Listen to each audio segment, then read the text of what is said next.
Alright, so last time we took a look at the best games you could play with your buddies in the same room. So if you want to go back and check out that list, feel free. But right now it's time to talk about the internet. Online gaming has opened up so many new possibilities, but remember, we're ranking these games based on their fun factor and their reputation for what they did for online console gaming. And as always, we're only taking one game per franchise. So, hey, I'm Stuttering Craig. And I'm Nervous Nick. For Screwattack's top 10 online multiplayer games for consoles. Presented in widescreen.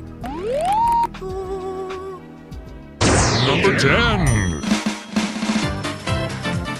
Plenty of Wii games have online modes nowadays, but there's no arguing that Mario Kart Wii's is the best of the bunch. Smash Bros. Brawl? Yeah, that sucks. Way too laggy. Anything else? No. Mario Kart Wii, despite not having all the functionality of PSN or Xbox Live, still managed to do pretty much everything right. Leaderboards? Check. Downloadable ghosts? Check. Taking a buddy online with you? Check. Racing and battling with up to 12 players simultaneously in tried and true Mario Kart action? Yep. Look, Nintendo may have dominated our last list, but in the modern day online multiplayer front, their best just barely makes the cut. And that's just sad. Quit sucking, Nintendo. Number 9. When online play first came to the console gaming world, one of the most exciting things for me was the thought of kicking the crap out of some kid in Malaysia in a fighting game. Yes! Unfortunately, pretty much no fighting game out there has been able to pull off a good online experience. Until good old faithful saved the day. Street Fighter 4 finally got it right. It had minimized lag, a ranking system, and it only got better when Super Street Fighter 4 added in online tournaments, team battles, 8-player lobbies, and the ability to save, upload, and watch replays of other people's matches. And now I can actually play that kid in Malaysia. And promptly get my ass kicked. Oh, yeah, and you can be called gay. Yeah, and I also get called gay a lot. Number 8. Phantasy Star Online for the stinking Dreamcast is so good, there's still a couple hundred people playing it on a private server as we speak. But we're not one of them, so you just gotta look at generic gameplay pictures we found online. Sorry. PSO was an online RPG that ran on a 56K connection.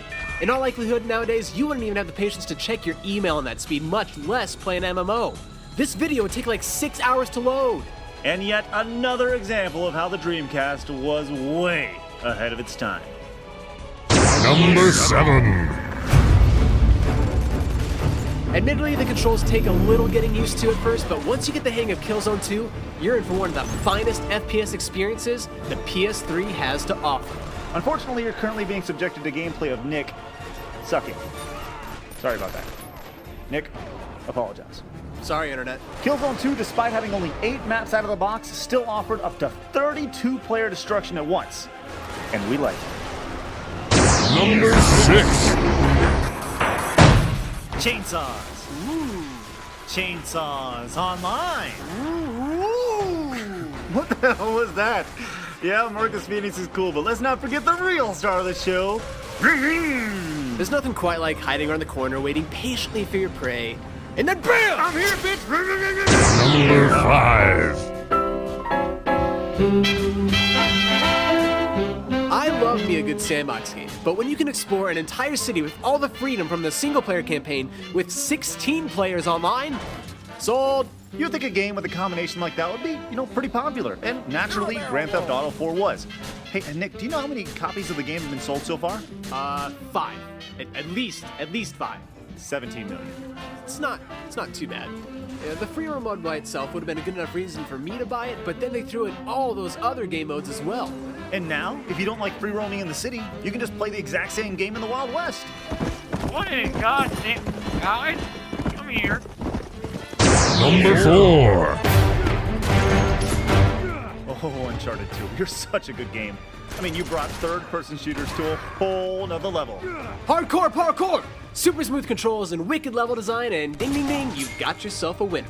Hey, Internet, one crazy stat? In the first single year of Uncharted 2's release, players have collectively spent a total of 10.5 millennia, 10,500 years playing online. Number 3. Yet another PS3 exclusive making its way onto our list, Little Big Planet was a game that begged for you to let your creative mind go wild. With a catalog of user-made levels approaching, well, infinity, you will always have another stage to try out. And best of all, you can play them all with your buddies online. Even Reggie, the head honcho for Nintendo of America, was impressed with Little Big Planet. And when a game wins the affections of your longtime competitor, that says a lot. And with a sequel that's surely going to blow our minds all over again, and with an even more advanced level editor, it's a reminder that sometimes it's nice to play a game that isn't about e-murdering your friends on the internet. Number 2. Nope. I'm just kidding. F that. E-murdering your friends over the internet is just tons of fun. Like GoldenEye and Halo before it, Call of Duty 4 Modern Warfare reinvented the first-person shooter in a way that so many others try to emulate today. It's ridiculous. I'm looking at you, Medal of Honor. From the control scheme to the leveling up system, you see COD 4's influence everywhere in online gaming these days. The only downside? Fucking noob tubes. Spammers. You know who you are. I said the old top 10 recap before we get to number 1. Number 10, Mario Kart Wii. Number 9, Super Street Fighter 4. Number 8, PSO. Number 7, Killzone 2. Number 6, Ring Ring. Number 5, Grand Theft Auto 4. Number 4, Uncharted 2, it's so good. Number 3, Little Big Planet. And number 2, Call of Duty 4. It's number 1.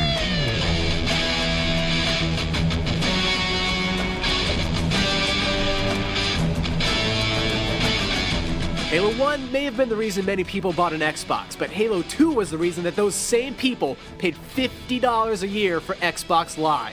The online maps are so good that every single Halo FPS ever since has incorporated maps from Halo 2. On April 15, 2010, Microsoft pulled the plug on live support for the original Xbox.